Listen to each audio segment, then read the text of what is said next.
Welcome to day 27. We are in the final week of Every Bit Counts Challenge. My name is Lynn and this is Bucket List Homestead. And so again, I started day 27 on day 26 because it takes a long time. So as you see here, David and I tackled all those apples from our apple tree. This last box of them, and there's more to pick, but at least I got this box done. And I basically just cut off the very bottoms, or the very tops. I still threw the bottoms in. Bottoms, peels on, cores, everything.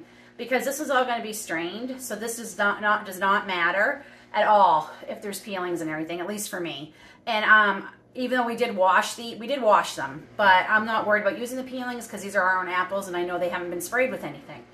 And then I added roughly 16 cups of water. We had to change out the our roaster for the big one because the 18 quart was just not quite big enough for all these apples. So I got out the big boy and I filled it with 16 cups of water and I let this cook all night. And when I came down this morning, the house smelled amazing. So my plan what to do with this, apple jelly and apple juice, because that's basically what I'm making. I'm making apple juice. So it has been cooking all night right here, and like I said, and we are just going to strain all the solids out of this. And then I have a big pot with cheesecloth, and clothespins work great for this, or even wood clamps, whatever you have. We're going to strain the juice through this so it's nice and clear. And then it's going to drip, drip, drip, drip, drip. And I'm going to get that done first because we are going to do something else today. But we'll get going on this first so that all the liquid can drip into my bucket and then we'll take care of it later. So let's see how this looks. So I've turned it off. Woo! It smells like apple juice. It smells so good. So I just have my chicken bucket here and we are gonna, I think I'll put it up here. A little less mess. And I'm gonna use my handy dandy little new strainer I got. And we're gonna take out all the solids.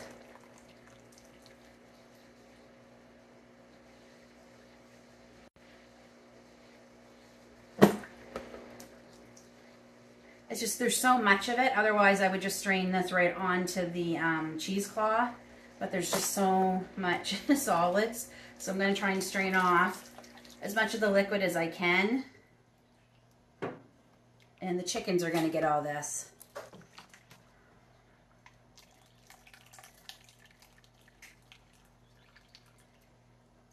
I mean, you can puree this into applesauce if you wanted. I guess take out the cores. But we don't like applesauce with the peelings on. I don't like the texture it gives it. So it's not going to go to waste. My chickens will turn these into eggs. There, now that I'm down to half of the solids, I can start straining right into my cheesecloth.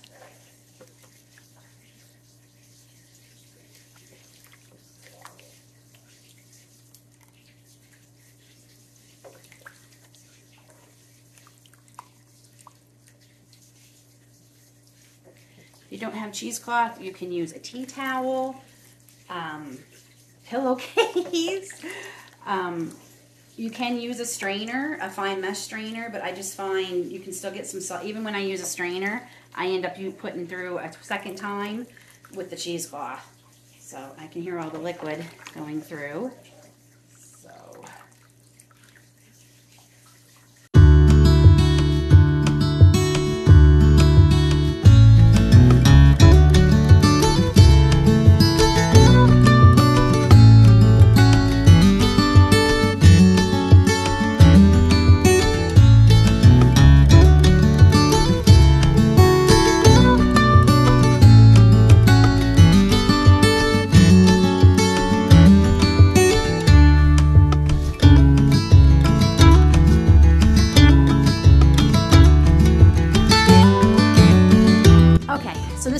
that up now after I got the mussel to help me drain all the juice.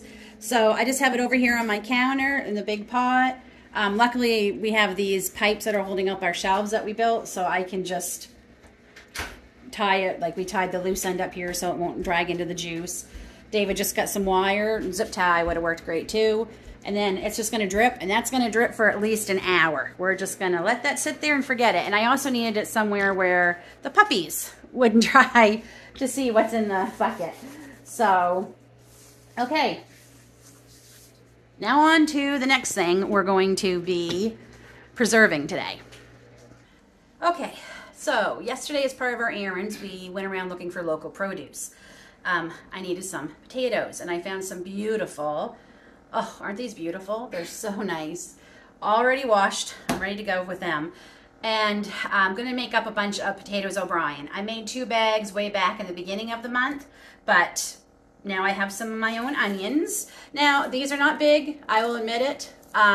It's still the best harvest. I've got a bunch more curing, purple onions and some more of the white onions. I have them curing in the garage right now. And look at all the dirt off. Anyway, these actually are the perfect size for us because I'm the only one in the house who likes onions. And so I don't use a huge big one when I'm making things. Sorry, my refrigerator's making its weird sound it makes. So this is actually a success for me. I mean, even these little ones, I'm going to consider it a success because literally this will do everything I need. It might be even more than I need. So I'm happy. And I still have more to harvest, so I'm letting them, some of them try to get a little bit bigger. Honestly, I didn't mean to pick that many, but they all kind of came out when I was picking them, so. All right, but my peppers are still kind of looking like this. We're getting there, but they're still pretty green. So, and there's tons of them. And then I seen they had bell peppers. Friends, okay, so first I see this one. Wow. I mean, for comparison, I'm like, that is the biggest pepper I've ever seen. I saw the red ones. This is probably, hold on, I think there's one bigger. These are the red peppers. And I mean, these are the biggest red, I have never seen red peppers this big, so I think this is probably the biggest. I've never seen them this big in my life. There's a cantaloupe over there on my counter I'm looking at. This is about the size, maybe a little bit bigger than the small cantaloupe I bought. I'm keeping the seeds from these because I'm going to try and grow them this big next year. So I'm hoping they're humongous. So I think I'm only going to need one of the red and one of the small yellow ones today. We'll see.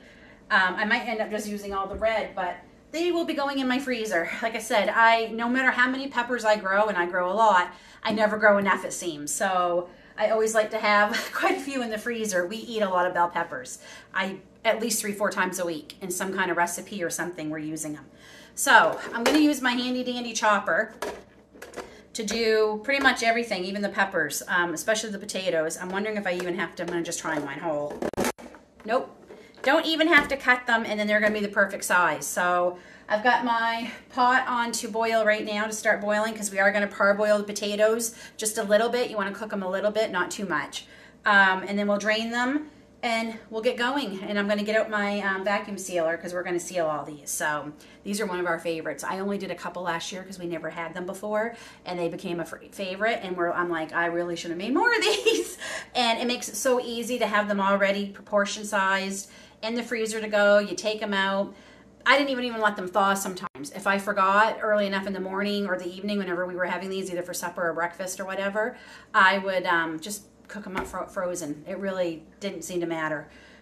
So, okay, let's get going.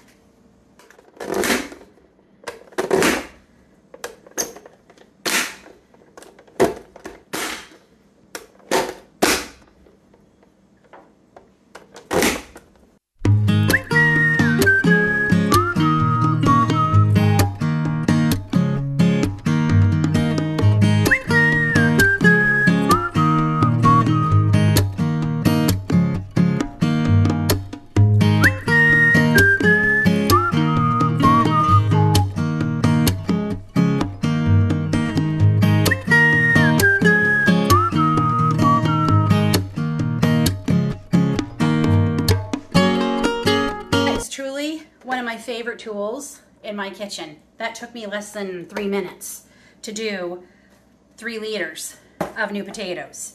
And they're all done for me. Like that, I'd still be cutting. I'd probably only be on my 5th or 6th one I'm cutting. So we always talk about tools you need for canning and preserving. And I will, you know, obviously you need your canners, but I will say that I would definitely recommend one of these. And I would also, don't forget your roaster. I think the roasting, the electric roaster is probably one of the best tools for preserving, especially if you're doing big batches, like all those apples that I did to make the juice. I make my broths in it. We cook a turkey in it. Like we do so much in it. So I would highly say a chopper, an electric roaster is definitely a must for preserving. So I'm just going to get these peppers washed up. And I'm going to see how they're going to go through. I have a special, I don't know what you call these, blades. My brain sometimes. I have several blades that you can fit in here. And one says for soft things, but these aren't really soft. I think I'm going to just leave the same one I have in. And okay, let's wash these up. Okay, because I want to save these seeds, I just marked, I have these paper cups we bought for something and I'm not using them, but they've been great for going out and collecting like chamomile and the small things. And I'm going to put my seeds in them to dry. So I just marked one red, one yellow so I don't mix them up. And I'm going to chop off. Usually I use a bigger knife, but this is the first one I grabbed this morning. And we're just going to take this out. Trying to keep the seeds on it as best I can and make sure I got the right one. Yellow cup.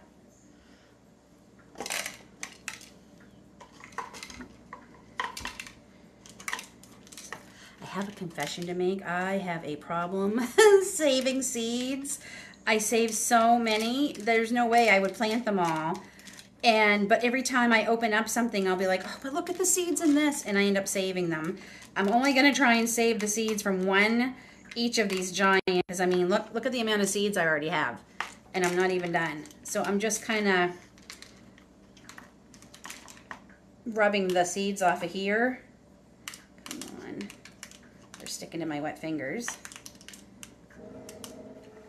Oh no, you're not escaping.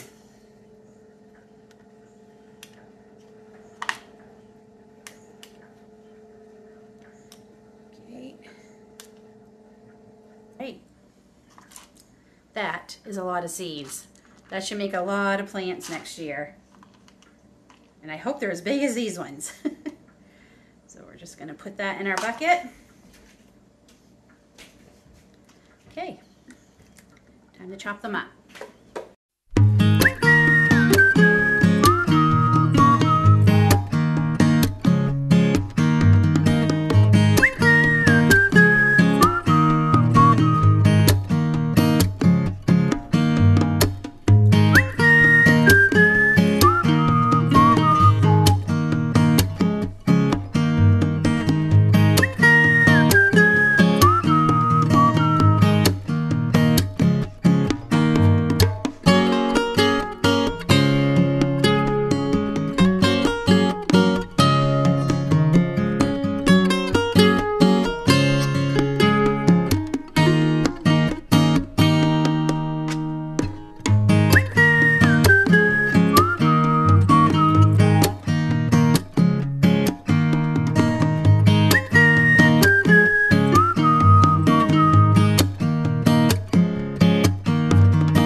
That took a little longer because, you know, I have to cut some of it and save the seeds, but look at that. Isn't that beautiful? There's the yellow. And they're perfect size, perfect for what I need. Okay, so I just got to thinking, I wonder if these taste good where they're so big. Because sometimes, you know, certain things, if they grow too big, they don't have a lot of flavor. So we're going to try a piece. That's not the case with these. Wow. Those are amazing. Those are super yummy. Okay, I'm going to run the onions through the exact same way. And hopefully my water is boiling. Yeah, and we can get parboiling these potatoes.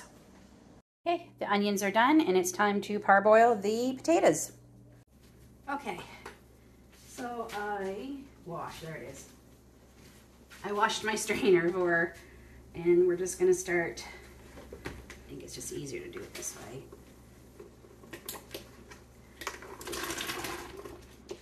So I'll do about half of them. And we want about 5 minutes. I think I saw one. Nope, okay. I have a strainer over here in my sink. And yes, I cleaned that side of my sink really good. And we're just gonna drain them. Okay, 5 minutes. Batch is done. I'm just gonna put them in this nice ice cold water just to help cool them down quicker. Oh, they're hot. Okay, and then the second batch, last batch too, is in there. Batch is all done, and I have it in a second bowl of cold water because I do have a bowl big enough, but this one was handy, so I just said fine, we'll do them in 2 bowls. Okay, they have to cool down quite a bit before we can do anything. The juice is still, it's not jelly yet, Lynn. The juice is still dripping out of the bag at a pretty a good steady rate. So I'm gonna keep letting that go because I wanna get as much juice as I can. So that gives me time to clean up a little bit, have a quick cup of tea, then we'll come back and we will assemble the potatoes au gratin. Au gratin? What is with me? I cannot think today. Potatoes au gratin? I don't know, is there a potatoes au gratin?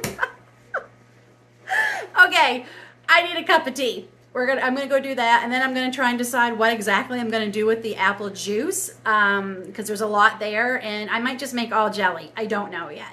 I'll decide over my tea. We'll see you back here in a little bit. Okay, the potatoes have cooled, and I forgot to, I also put them on some mats to dry up as much as we can too. I did that right after I hit stop on the video. So those are all cooled, and they're pretty much dry. And we've had lunch. I'm still working on my cup of tea, but we're gonna get started. So I have my food saver out, and got my onions ready here and my peppers. I'm gonna get these potatoes actually into a bowl just so it's easier to put everything in bags. So I'll be right back. Okay, so I'm gonna do a cup, maybe 2 cups. 2 cups of potatoes. Not quite that much. Like I said, I'm the only one who likes the onion, so I'm gonna go easy on the onion. But I will do a cup of the peppers. So 2 cups of potatoes, a cup of peppers, maybe a 1/4 cup of onion, but obviously this is all to taste, whatever you like. And then we have 1 pack done.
Bags of potatoes O'Brien to go into the freezer.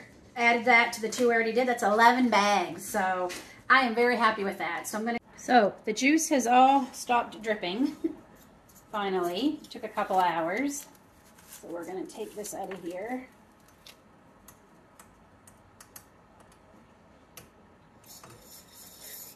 Okay, and I don't squeeze this because I want this to stay as clear as can be. Okay, so this is what we're left with, a lot of juice, and look at that color. That screams fall.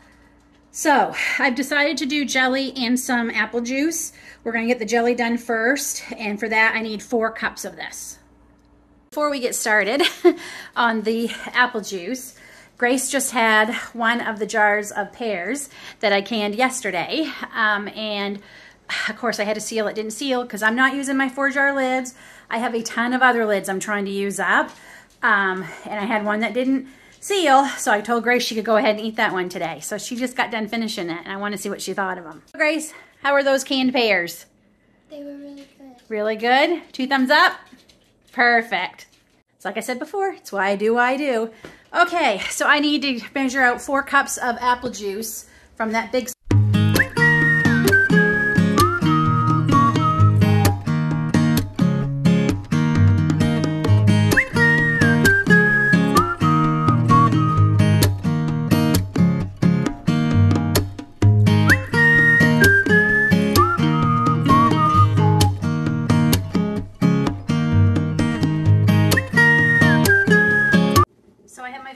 Juice here. I'm going to put 4 teaspoons of the Pomona's calcium water. 2, 3, 4, and a 1/4 cup of bottled lemon juice. And we're going to bring this to a boil.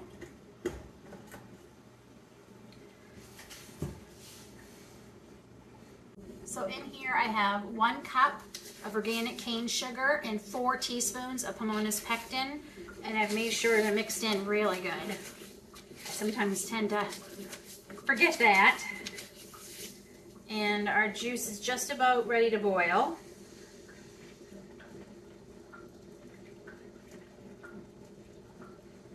Okay, so you add the sugar with the pectin in, and we just are going to cook this until all that pectin dissolves. Usually takes about 1 to 2 minutes. 1/4-inch headspace with this. I have 5 jars. I think I mentioned this before. She's pretty accurate with her servings on her recipes. Sometimes it's 4 and she'll even say or 5. So I've got 5 ready. Let's see how we do. And I am going to use my 4-jar lids because I'm quite frankly tired of failures. I've been using those other lids for the last few canning sessions, and I've had at least 1 failure every time. So I love 4-jar lids. They are in both US and Canada, and they are working on making all their products in Canada or the US, so that's exciting. They're a great company. They're a family-owned company in Florida, and if you would like 10% off your lids, you can use my code Bucket List Homestead to receive 10% off your lids, and that includes if there's any on sale. And I'm really excited. They're going to be rolling out jars soon, and the jars look beautiful. Like, I love the design on them, so stay tuned for that. And they also have gem size lids now too for anyone who has that small, which I need to order some because I do have some smaller jars that need the smaller lids. So okay, and I think we're going to get 5 out of this.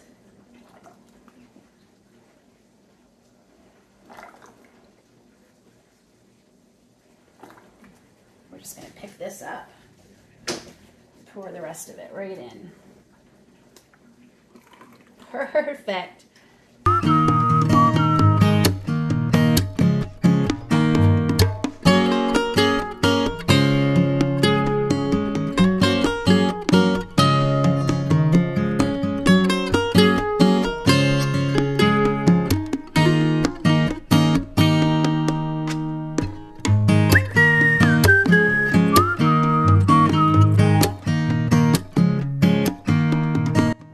Process these for 10 minutes.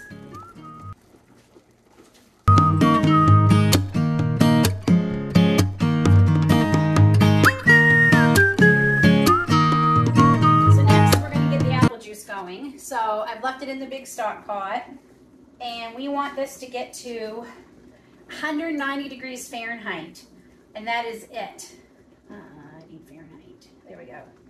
And I don't know if there's another. Okay, perfect. So I'm just going to leave this here, and we're going to, I don't have it on quite high. I have it between 6 and about 7.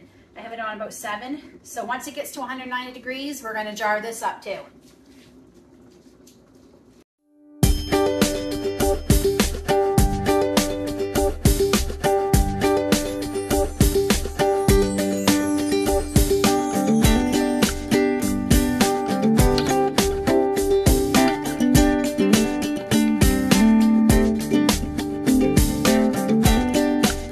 it reached 190 degrees. And I did taste it, and it's actually, because I'm a little worried it might not be as sweet, especially, sorry, I'm just looking to make sure my microphone, yeah. It's not as sweet as maybe Aiden's used to, but it's not bad. I do plan on making more apple juice with sweeter apples when we go picking later in the fall. But it's not bad, and I think David will like it. At the very least, I can always turn it into more apple jelly if I want. So I have 5 quart jars, and I'm not sure if that's going to be enough.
I was talking with Aiden, and you end up seeing, I end up getting, was it 6? I think I got 6 quart jars exactly out of all that juice. That's amazing. So it's in the pressure canner, and we're going to can that for 10 minutes.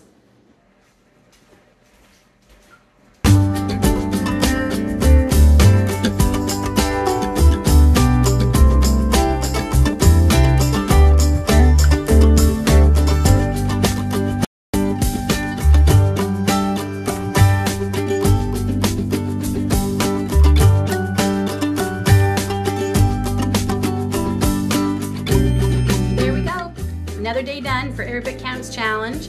I got 6 quarts of apple juice for the shelves. My shelves are getting so full, and I love it. It looks amazing. I'm really excited for tomorrow because I'm sharing something I've never made before, and I discovered it, and it sounds amazing. And I'm excited to share it with you. And what's really great is you don't need a lot of stuff to make this one. So if you only have a little bit of what you need, a little bit of what we're going to be using, it is perfect. It makes just the right, it's the perfect challenge, or I should say it's the perfect recipe for this challenge. So we'll see you back here tomorrow, friends, for day 28.